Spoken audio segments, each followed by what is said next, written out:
It's been 2 weeks since the Dodgers won the World Series. They are the World Series champions. Now we're into free agency, and they've got a lot of decisions to make, not only on outside free agents, but people who are on the 2024 team who might not be on the 2025 team. We're going to dig into all those, see if the Dodgers, how much they should run it back. Let's get live on Locked On Dodgers.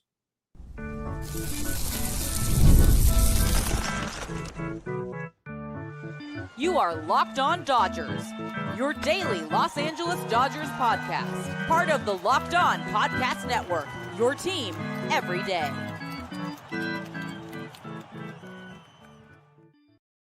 Hey, Dodger fans, this is Locked On Dodgers, part of the Locked On Podcast Network, your team every day. The podcast covering the World Series champion Los Angeles Dodgers. Thank you to our everydayers, and thanks to those of you who are with us live here on Wednesday evening. Remember, this show is free and available on all podcast platforms and on YouTube simply by searching for Locked On Dodgers. So please subscribe wherever you're watching or listening right now. If this is your first time with us, my name is Jeff Snyder. That guy next to me is my co-host, Vince Samperio. Vince and I are both lifelong Dodger fans, just like a lot of you. We've also both spent time covering the Dodgers in the press box and the locker room. So we bring you the smart fans' perspective on our boys in blue every weekday morning. This episode is brought to you by FanDuel. You can start the season with a big return on FanDuel. New customers can place a $5 bet, and you'll get started with $150 in bonus bets if your first $5 bet wins. Visit FanDuel.com to get started. And Vince, we talked yesterday about how we needed to do a Run It Back episode soon, and we decided that soon is today. The Dodgers technically they have 9 free agents right now. 3 starting pitchers, 3 relief pitchers, and 3 position players. Realistically, there's only 6 that we need to talk about because 2 of those, Daniel Hudson and Kevin Kiermaier, have announced their retirement. And the other one, Clayton Kershaw, has already said he's going to be back next year. We just don't know what the mechanics of that will be. But so that leaves us with 2 relief pitchers, 2 starting pitchers, and 2 position players to talk about. And coincidentally, we do a 3-segment podcast here 5 days a week, and so seems like mathematically we ought to spend 1 segment on each of those position types, huh? That definitely makes sense. Hey, hashtag math, baby. So let's start with the relief pitchers. Behind the curtain, our first segment's always a little bit shorter, and so relief pitcher, I feel like there's a little less to say, so we'll start with them because the 2 guys are Joe Kelly and Blake Treinen, and I don't know about you, Vince. It seems to me like there's a pretty easy thumbs up and a pretty easy thumbs down when we talk about these 2 guys.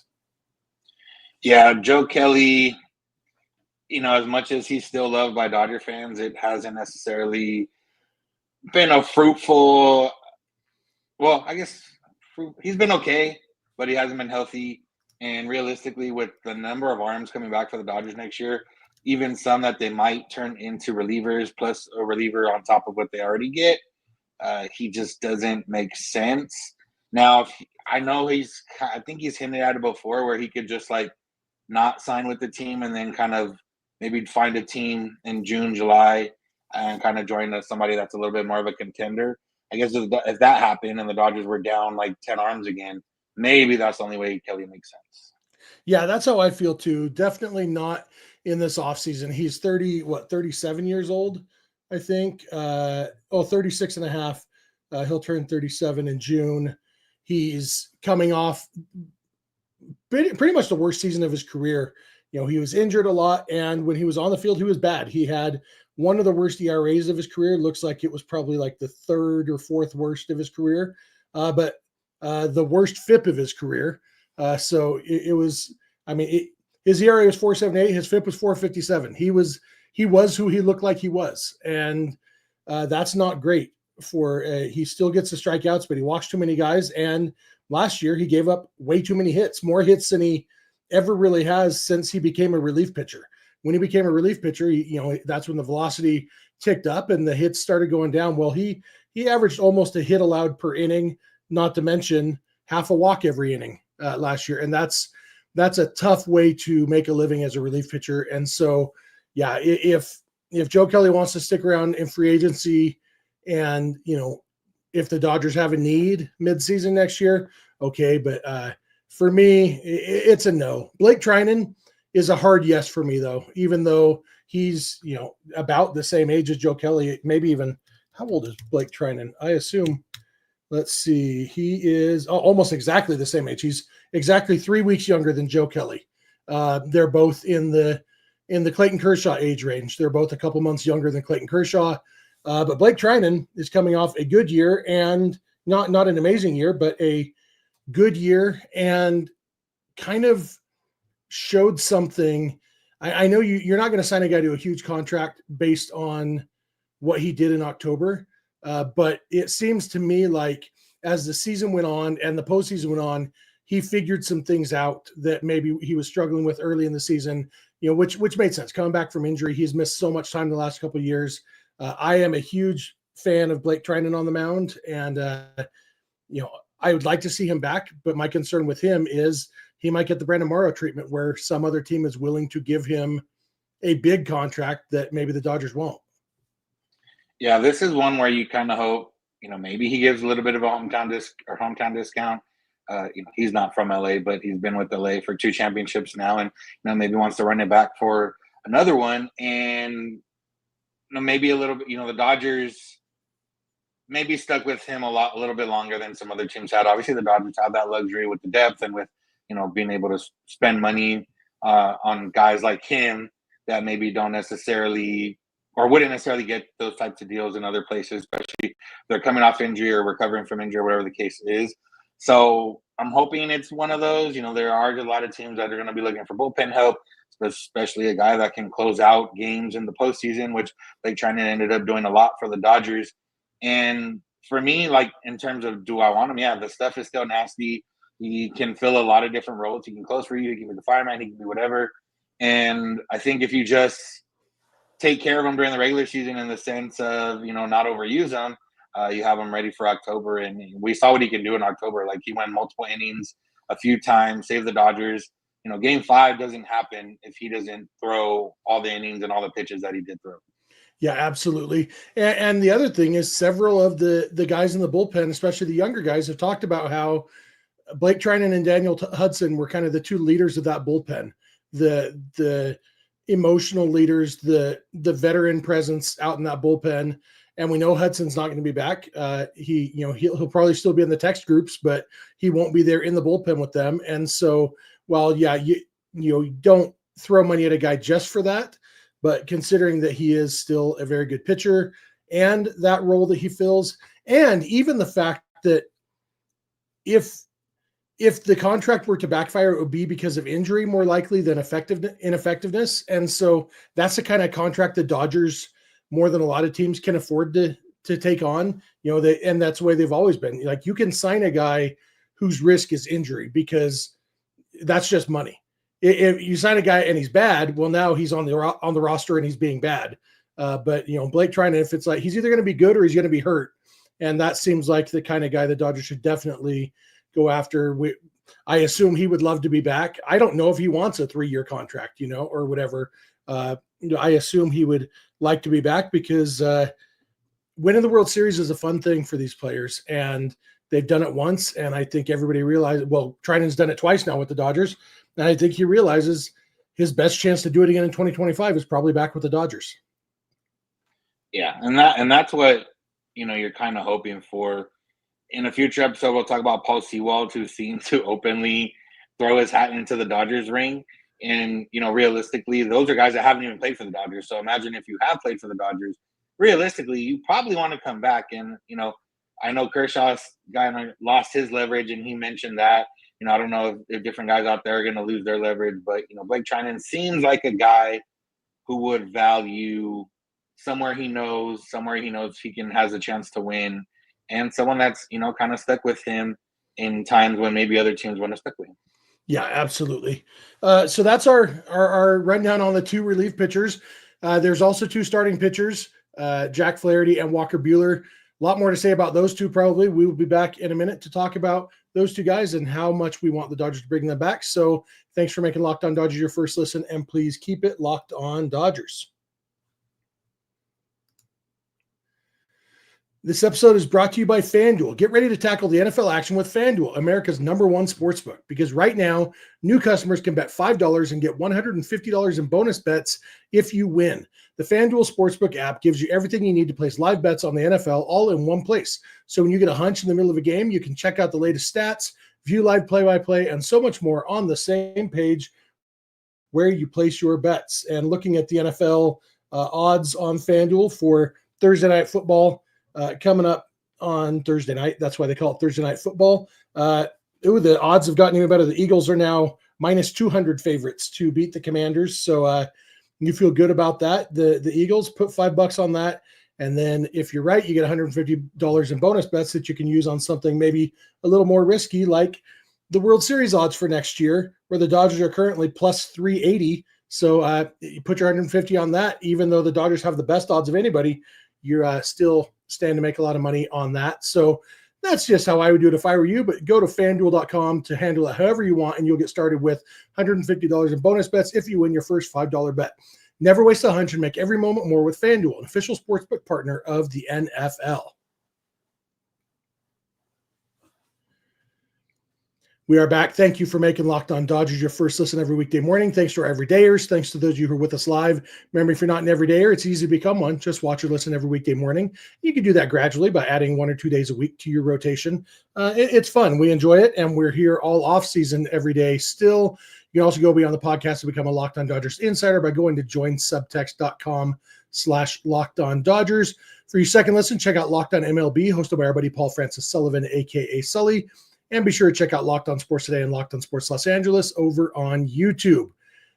So starting pitchers, Vince, we've got Jack Flaherty and Walker Buehler. Neither guy received a qualifying offer. Flaherty because he wasn't eligible for a qualifying offer because he was traded midseason, and Buehler because the Dodgers, didn't want to pay him $21 million next year. But I would guess that the Dodgers would still like to have Walker Buehler back. I think what he showed at the end of the season and definitely in the postseason, and again, it's not really so much the results. Like we talked about during the postseason, it's that the stuff seems to be back. The swagger was always there, but the stuff and the command both got much better at the end. And, that last inning that he pitched in Game 5 of the World Series, it's hard to tell. Hey, I don't think he threw his fastball for a strike in that inning. But he did throw the curveball for a strike several times and for a swinging strike, several times. So it looked good.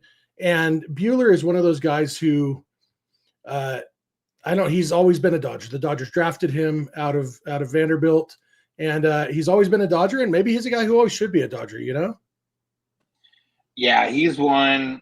It's going to be the answer, for both of these guys, where if the Dodgers brought him back, yeah, I'm cool with it. If you had to choose one, no offense to Jack Flaherty, but I think I would go Walker Buehler, obviously, for the fact that he's been a Dodger the entire time. He's been a part of 2 championships. He brings it in October. And what we saw in October was what we had wanted to see from Buehler all season. Obviously, the effectiveness, but also how he was going to be the type of pitcher he used to be. And obviously, I don't know if the 98, 99 is ever going to come back, but the ability to use his off-speed pitches was really, the big story, and being able to command everything. And, he really had the movement back there against the Mets, against the Yankees. He had that movement, he had the command, he had the control, and, he was really, really, really good. And if that's, everyone kind of says after the second Tommy John, it does take 2 years to kind of get back to it. Well, those 2 years would be up. And, if you look at a guy like Nate Eovaldi, who is one of the better success stories after 2 Tommy John surgeries, it's hard to not get excited that Walker Buehler will be really good again and still bring it in October. Yeah, absolutely. The big question for me with Buehler is going to be, what kind of contract is he going to get? What kind of contract is he going to go for? How much did his October performance convince other teams that they should back up the money truck to him, or is he going to take a 1-year deal? Obviously it seems like the Dodgers thought there was a decent chance he would have taken 1 year, $21 million. And that would be less than, I'm sure he will get offers for more than $21 million total, but probably not that much per year. But I'm interested to see if he would be willing to come back to the Dodgers on a 1 year, $14-15 million deal and hit free agency again. The hard part for Buehler is because he went to college and then had Tommy John surgery after. He's not as young as a lot of guys are who with his number of pitches. And so delaying his free agency by another year could impact things. So that's going to be the interesting thing to me. Will he get a multi-year deal and will he take it, or will he come back to the Dodgers, either on a 1-year deal or on a shorter term deal than you might have expected, because this might be his one big shot at free agency. Yeah, I feel like not offering him the qualifying offer was a little bit of a gift on the Dodgers end to not limit or not hurt his market, and also for the ability to maybe they're working on a deal to bring him back. So we'll see. Obviously, we're both open to it, and would love to see Buehler. And I think the other part is you'd hate to see him recover for regular season and pitch into October with another team. So I definitely, especially going 6-man rotation. Like, we have 6-man rotation, that just opens you up. I know someone the other day mentioned not going after injury-prone guys all the time, but the Dodgers go for that quality, and they can go for the quantity as well. And yeah, maybe you get some guys that are a little bit more risky, but you also can reap the rewards. Yeah, absolutely. The other starting pitcher is Jack Flaherty, who big acquisition by the Dodgers at the trade deadline, obviously, and it paid off for them. He was very hit and miss in the postseason. If you just look at his postseason numbers, they weren't good, but in each series he had a really good start and a bad start, in the NLCS and the World Series. And so Flaherty is a really weird one to me, because I have no idea what kind of market he's going to have. He's 29 years old. He had overall a really good season last year. I mean, he had a 3.17 ERA, pitched 162 innings, 10.8 strikeouts per 9, like a good strikeout rate. Everything about his season was really good. But then also people did see his inconsistency a little bit. And he is a little bit not old for a free agent, but on the older end of first-time free agents. I guess he's not a first time, he's a second-time free agent. He did kind of what we talked about with Buehler. He signed a 1-year make good deal last year, and he kind of made good. So if he is looking, he said publicly he never wants to leave LA. He loves it there. It's a dream come true to pitch for the Dodgers, win a World Series with the Dodgers, all those things. I kind of get the feeling that he would have to really love it in the form of a very team-friendly deal for him to be back in Dodger Blue next year. Yeah, this is one where in the moment you're like, yeah, bring everyone back, and everything's rosy and everything's blue and everything's great, but when it comes down to realistic and reality and everything else, does Flaherty fit? And it's kind of funny that he probably fits better if they brought him back next year than he did really in the role that he was this year, which was, the number one starter essentially, or, him and Yamamoto. If you go into next year, you have Glasnow and Yamamoto, and then you'd have different guys kind of competing for number 3, 4, 5, whatever it is in the rotation. Ohtani's, I guess, up there too, realistically. So it just, as much as we love Flaherty, as much as the story is great that he's an LA kid, grew up a Dodger fan, got to pitch for the Dodgers, got to pitch in the World Series for the Dodgers, all that type of stuff. It just doesn't make sense right now based on how the team is built and how they already have guys. But, like I said, if he does take a really friendly team discount and, the Dodgers want to bring back as many arms as possible and kind of figure it out as they go along, then he makes sense. But I just think realistically that's a numbers game, and he doesn't fit unless, they don't bring back Buehler or they don't get Roki and they don't sign another free agent and he's still there at the end of all that. Yeah, if we think of it, don't think of Flaherty as being a Dodger and just look at the 4. You look at Corbin Burns, Blake Snell, Max Fried, and Jack Flaherty as 4 potential starting pitching free agent targets. I think Flaherty would probably be 4th on my list of those 4 of who I'd like to have when you factor in, everything, including what they're likely to get contract-wise even though I am a big Jack Flaherty fan. And you remember I had to talk myself into Flaherty a little bit before the trade deadline. We started talking about him in June probably, and at that point I wasn't on board. And by mid-July I was on board.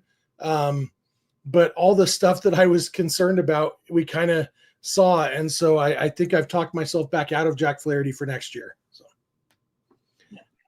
there's two position players. Both happen to have the last name Hernandez. We'll come back and talk about them. Kiké Hernandez, Teoscar Hernandez, the last two Dodgers free agents. We will dig into those guys, so please keep it locked on Dodgers. This episode is brought to you by Select Quote. The World Series, Super Bowl, the Olympics, the world's top athletes get to play in these top-level sporting events thanks to one thing, teamwork. And teamwork can also protect your financial legacy and your family's future. Select Quote's licensed insurance agents are the perfect teammates when shopping for customized, affordable life insurance. They can find you the right policy to keep your financial legacy safely in your family's end zone. Select Quote is one of America's leading insurance brokers with nearly 40 years of experience, helping over 2 million customers find over $700 billion in coverage since 1985. Other life insurance brokers offer impersonal, one-size-fits-all policies that may cost you more and cover you less, while Select Quote's licensed insurance agents work for you to tailor a life insurance policy for your individual needs in as little as 15 minutes. You invest so much time to take care of yourself and to be the healthiest, best version of you. Select Quote's exclusive policies can reward that effort. If you're in good health, they work with carriers that could get you same-day coverage for up to $5 million, no medical exam required. And these policies are more affordable than you might think. You could get coverage for up to $1 million for as little as $20 per month. Head to selectquote.com and a licensed insurance agent will call you right away with the right policy for your life and your budget. Select Quote. They shop, you save. Get the right life insurance for you for less at selectquote.com/lockedon. Go to selectquote.com/lockedon today to get started. That's selectquote.com/lockedon.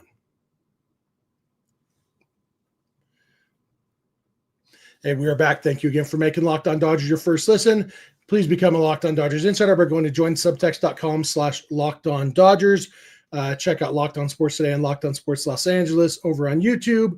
And watch or listen every day to become an everydayer and make that easier on yourself by subscribing wherever you're watching or listening right now. We have got a good group in the chat tonight, Vince. We are a little bit later than we normally are when we go live. Your day job has had you on a plane earlier this evening, and so this was the earliest we could go, but this was the Run It Back episode was the one we definitely wanted to do together, and so we went a little bit late, and I expected it to be a lighter live crowd, but it's actually been right in line with our other off-season live episodes, so we really appreciate all of you staying up late with us. That means a lot to us. With that said, our last two guys to talk about are Kiké Hernandez and Teoscar Hernandez.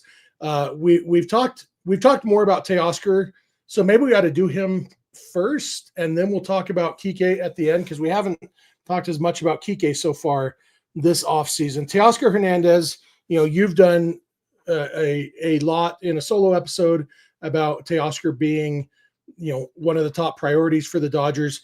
I believe that Teoscar will be back. I think he wants to come back, and the Dodgers want him back, and I think that social media being impatient and mad at the Dodgers already that they haven't re-signed him yet, I think it makes sense to let him explore his options. But also, I think when there's this much interest on both sides, seems pretty clear that he'll probably be back. Yeah, I mean, the deadline to accept the qualifying offer hasn't even passed yet. So realistically, not that would deter them from bringing him back because they could just sign him, but they're giving him his time, and I'm sure, Teoscar, everything he said has kind of, made us maybe a little bit impatient as fans of, I want to be back and everything else. And then people a little bit got freaked out, the other day when he posted the thank you fans, but realistically, he doesn't need to thank the fans. The season's over and the Dodgers won the World Series, and he would have done that even if he was re-signed or not. So, appreciate him in that first year, kind of really embracing the role of being a Dodger and the Dodger fans embracing him. So, yeah, I don't think we need to, beat the dead horse too much at this point. It's a yes for me. And I would imagine it's going to be a 2 or 3 year deal. And, it won't be too much for the Dodgers. And it doesn't deter them from doing anything else, basically anything else being Juan Soto. Like if they signed Teoscar Hernandez, it wouldn't stop them from still being in on Soto. But realistically, I don't think they were ever really truly going to be in on Soto anyways. Yeah, what will be interesting is if one of those other teams, the Red Sox or somebody, makes Teo like a 5-year offer. How much does he want to be a Dodger? Because I don't think the Dodgers will give him 5 years. I don't think they should give him 5 years. But also, if he loves it and 3 years at a good average annual value, I could see him turning down a bigger offer. I don't know. It's easy for me to say what other people will do with their own money because it's not my money. Personally, I'd be fine with 50 million or 75 million. If anybody wants to offer me either of those, I will accept immediately. But I'm not a professional baseball player. The other Hernandez, Kiké Hernandez, is an interesting one. He has already left the Dodgers. This is his third time hitting free agency as a Dodger after the 21 season, 2020. I can't remember which one. 21. He hit free agency, went to the Red Sox, and was eventually traded back to the Dodgers in 2023, after which he hit free agency again, and then came back to the Dodgers for this year. Played a huge role for the Dodgers, which was surprising because for most of the season, it was like, is Kiké even going to make the postseason roster, let alone play a big part in the postseason? Obviously getting glasses at midseason played a big part in that apparently. And, maybe he does have that clutch gene.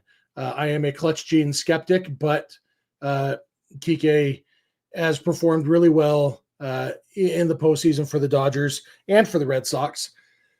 How are you feeling about Kiké? Yeah, sorry, I guess it was after 2020. But either way, my answer for Kiké is bring him back 100%, with the caveat that you have to get rid of Chris Taylor. Like, you can't have Kiké and Chris Taylor and Miguel Rojas on the same roster again. It's just a little bit of redundancy, and realistically, you don't need all three, and all three aren't playing at a high enough or not giving you enough value to make them all worth it. And Chris Taylor, in that sense, would be the odd man out just because he had the worst season of any of them in 2024, and Kiké's shown worked his way and became an everyday player in October. The glasses, getting the glasses really helped him out. He wasn't like a world beater after that. He did have a really hot time as soon as he got the glasses, and kind of tapered off a little bit, but then brought it back in October and just comes through. And I don't know. Obviously, it's a little bit, Kiké's a fun guy. Like he brings that energy to the clubhouse. He brings that energy to the field. All the guys love him. They always mention, he's the one getting the group chat popping. He's the one, when you ask him who's the funniest Dodger, he's always one of those guys. And, similar to, the Hernandez brother, those guys brought something to this team that goes beyond just hitting a baseball. Yeah. This is about free agents, but Chris Taylor is inextricably tied to this conversation because, he and Kiké are kind of redundant players to each other. You probably don't need both of them, or at least the best version of your team doesn't have both of them, unless it was 2017 version of Chris Taylor, which he hasn't been in a long time. And so, the only thing that Taylor brings that's better than Kiké is he runs faster. And I don't know that that's enough to save him. And if the Dodgers are going to push, I feel bad saying this, I love Chris Taylor and I know he loves being a Dodger, and he took probably a team-friendly contract to stay with the Dodgers, and there's some sense of loyalty there from the Dodgers, I'm sure. But sign Kiké and trade Chris Taylor, or if he has any trade value at all, and maybe he'd rather be released and then he can sign wherever he wants. But that's I didn't expect to talk about Chris Taylor in a free agent episode, but it seems like he might have to go to make room for somebody. Yeah, I think Rojas having that option and coming back, like I said, limits everything. If Rojas wasn't there, then yeah, you can still have room for Kiké and Taylor. Maybe you wouldn't want to, but that would be the case. And this is the tough part. And thinking about after they won in 2020, and then Kiké did leave after that, and people that leave after that, and you feel bad for them in the moment, but realistically, it kind of worked out. Maybe some guys they could have kept around, maybe not. But to me, it just seems like Kiké has to be on this team, not specifically for all the value that he brings on the field, but just in general. And that realistically brings an end to Chris Taylor, which is, would be interesting to see how they go about it. Like, do they try to trade him? Do they talk to him? Do they, how would they go about that? Because that's tough, but, that's how it is sometimes. Yeah, absolutely. And our buddy Pat Dwyer makes a good point in the chat too. Dodgers have been linked to Hasan Kim too, who is another guy who would kind of fit that role. Basically, if you have Hasan Kim and Kiké Hernandez and Tommy Edman and Miguel Rojas, at that point, Chris Taylor is what, your fifth string shortstop? Just hard to see him fitting with all those guys who can play so many different positions. It's basically the Dodgers have 2 or 3 other Chris Taylors who are just better than him. So, I guess in summary, we are yes on Treinen, no on Kelly, yes on Buehler, no on Flaherty, and yes on both Hernandez's. Does that sound right? Yeah, that sounds right. Yeah, everydayers will not be surprised to learn that you and I ended up agreeing on most of this stuff because, unfortunately, that happens a lot. It's not the most compelling podcast because when we're not arguing, but we are honest, and it makes sense. I guess that's why we started doing a podcast together 9 years ago, was because we are like-minded, love the Dodgers in very similar ways, and end up having similar opinions. Not all the time. We do disagree, although we never call each other stupid. So. Yeah, I mean, I could find ways to argue against every point that we ended up agreeing on, and maybe we will do that at some point if we break down some of these guys into full segments, as we get down to the nitty gritty of the offseason, but in general right now, we're in consensus. Yeah, I don't know if any of I guess Joe Kelly is probably the only one that I couldn't make a compelling case for. A compelling Stuff case is the only thing that you can say, I guess. Yeah. So, well, so I guess we're mostly on the run it back train, but just running it back never works, partly because people just leave naturally. We have 2 guys retiring. You can't just run it back.